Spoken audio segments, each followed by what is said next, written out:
Control the land of Israel, and these are the two icons of their time here.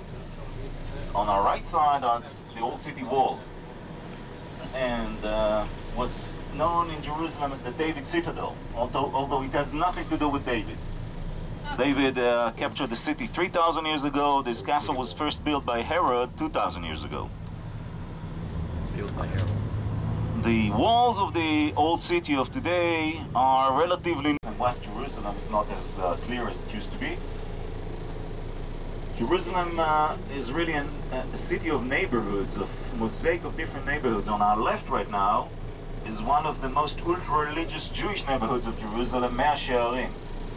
The streets of this neighborhood are blocked on Shabbat and there's no traffic.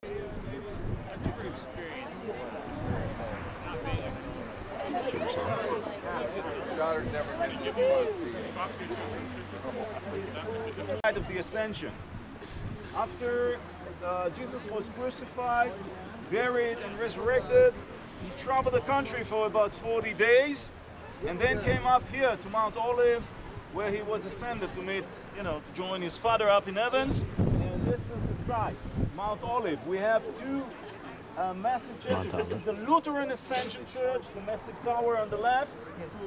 And the thin tower, the tall tower over there is the Russian Orthodox Church of the Ascension. In between these two churches, it says Mount Olive, but it doesn't say where. We have also a Crusaders church.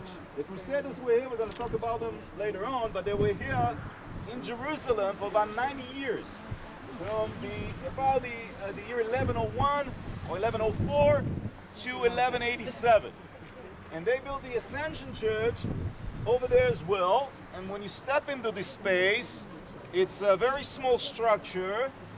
And on the ground, there is a rock with the last footprint of Jesus on earth. Oh, wow. The interesting part about it is that when the Muslims kicked out the Crusaders from here, they took this place and turned it into a mosque. Because Jesus is one of the prophets in the Quran. Is not the Son of God in the Quran, he was not resurrected, but he's one of the prophets. And therefore, it's also a Muslim site, and today it's a mosque. And once a year, they let the Christian communities come over to celebrate. One day a year, it's becoming a church again. This is like the, not when it's celebrating the Ascension. And the different Christian communities of Jerusalem are joining the space there, and it's like a very interesting time-sharing arrangement. That's funny. Islam. Now, the side of Mount Olive itself is also very important because this is how Jesus came to Jerusalem. When he came from the Galilee, taking the Jordan Valley, and then when he got around Jericho, he climbed up. This was the usual way back in his time for pilgrims to come from the northern part of Israel, from the Galilee all the way to Jerusalem, because the central ridge of mountains was to the north, was occupied by or held by the Samaritans that were not in very good terms with the Jews back then. So most of the Jews did not cross through there. Most of the Jews didn't use the coastal line to walk on. There were highways there that could be very useful, but this was the center of the Roman government back there. Caesarea, where we're going to be on Friday, was the stronghold of the Romans in the country, and it wasn't a pleasant journey to Jews to walk through there. They would take most of them the Jordan Valley route and then climb up to here. And when it comes to Bethania, Bethany, which is Bethania of today, it's a Palestinian sort of village on the slopes of Mount Olive, he takes this this donkey that was never, and he walks down the slope of Mount Olive and into Jerusalem. And this is very important because by that, he's following a Jewish tradition. That the Messiah, when he comes, would come from Mount Olive, riding a donkey into Jerusalem, white donkey into Jerusalem, and everybody would come back from the dead in the Jewish tradition. This is why on the slope of Mount Olive, there is a very, very ancient Jewish cemetery that started off some 2,800 years ago, and still is a very like prime location to be buried, because these people in the Jewish tradition will be first in line. You see? Now, the interesting sort of angle to that is that Jesus by then is following a Jewish tradition. This is, you know, one of these examples that you see how linked this. I mean, the whole background of them, they were all Jewish, right? The bad guys and the good guys, starting to come to terms with this. And when he comes to Jerusalem, he's taking what's called as Palm Sunday. He's going from the top of the hill down to the Kidron Valley. This is here, is the beginning of the Kidron Valley that separates Mount Olive from the city of Jerusalem. The Kidron starts somewhere here, and it's going like on a very steep slope towards the Dead Sea. The Dead Sea is about 25 miles this way, like 20 miles this way. We talked about it coming from those who came from Jordan. We talked about the huge elevation differences.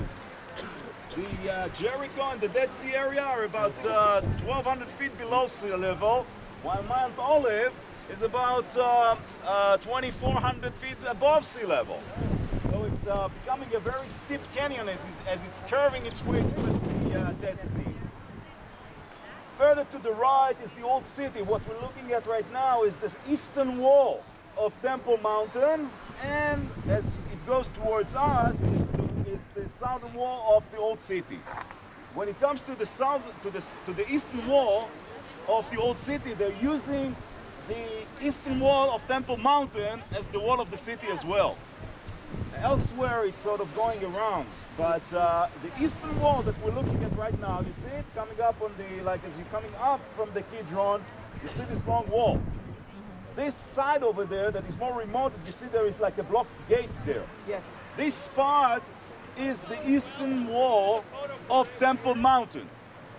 Temple Mountain is an artificial, man-made mountain in the sense that prior to Herod's time, so before the 1st century BC, what we had was not this huge plaza with the temple, or today the mosque at its center, but we had just a mountaintop. What Herod did 2,000 years ago was to build the supporting walls all around the top of the mountain, and by that he built a huge platform instead of just a mountaintop. This allowed tens and even more, tens of thousands of people to visit the temple. While before he built this ramp or this plaza, only a few thousands could visit. This was his major project that we're going to see throughout. Again, when we visit on Monday morning, we're going to visit the Western Wall tunnels that will take us alongside the Western Wall. All right. So when we look at it from here, as we said, 1 square kilometer of a city. One very notable sort of area is the area of Temple Mountain with the Golden Dome in the center and all the trees around. Today there are 2 mosques built on top of the mountain. One is the Golden Dome, which covers the actual top of the mountain. The top of the natural mountain is sticking from the space on the level of the plaza there, and creates and the dome is covering it, stands above it. There is another mosque. You see a smaller dome further to the south, black one. This is the Al-Aqsa Mosque. Al-Aqsa, the mosque at the edge.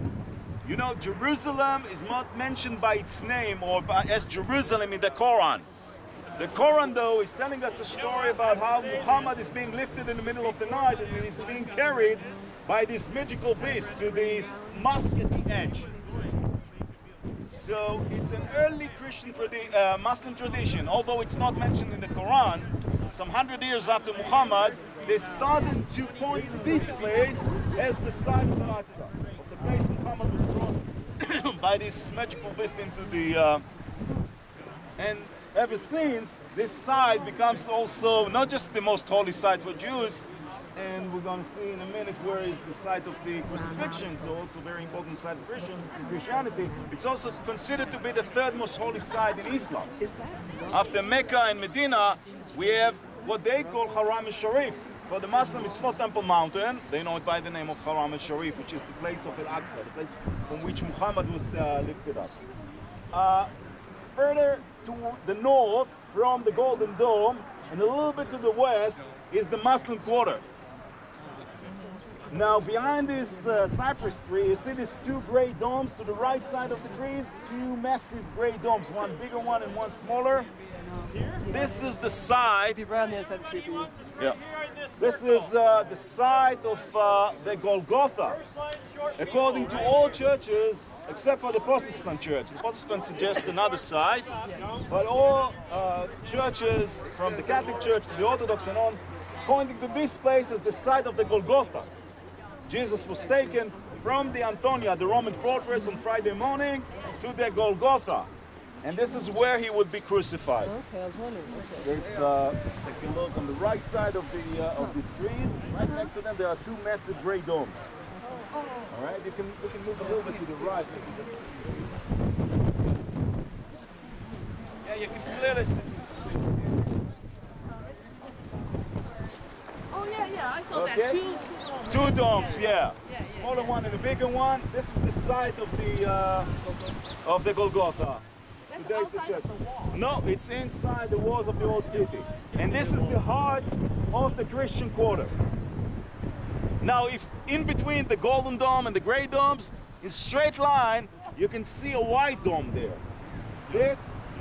This is the synagogue of the Jewish quarter of Jerusalem. This is the heart of the Jewish quarter. So we have the Muslim quarter, the Christian quarter, the Jewish quarter, Temple Mountain, and the smallest of the quarters, the Armenian quarter, which is to the west of the Jewish quarter. It's the smallest of all, and it's like right to the west of the Jewish quarter. Now, up till 140 years ago, Jerusalem was what's within the walls of the old city. Everything that you see around was built in the last 140 years. It started off with, well, I'm going to point it out to you as we drive by it, but it started with a Muslim. You see these two towers with Mary holding the baby right next to the gate. This is the first sort of big structure that was built outside the city walls some 140 years ago. It's Notre Dame de France. It's a pilgrims sort of guest house for Catholic French pilgrims. And next was the Jewish neighborhood that we pointed out driving on the bus. And from there, it expanded very quickly. In the last 2 decades of the 19th century and the first decade of the 20th century, the Ottoman Empire that held the country for 400 years started to crumble. And Western powers and Eastern powers, everybody was making a statement. It was a religious statement, but also a political statement by buying and building institutions in Jerusalem. So the Christian community of Jerusalem, or the Christian sort of part of Jerusalem, is held by different sort of churches. We have everybody here. Everybody is represented. From the Russian Orthodox, Greek Orthodox, there are lots and lots and lots of real estate throughout Jerusalem. We have French institutions for the Catholic France. We have American colony. We have the German colony, which is like a little bit before this period, but still we have institutions of all the powers. There, as we said, they came as to build religious institutions, but also as a political statement. In Jerusalem, even when it comes to it's sort of misleading to talk about Christians in Jerusalem because it's so fragmented and there are so many groups, and sometimes they're so different in their rituals and practices. Also, very ancient churches. Jerusalem was the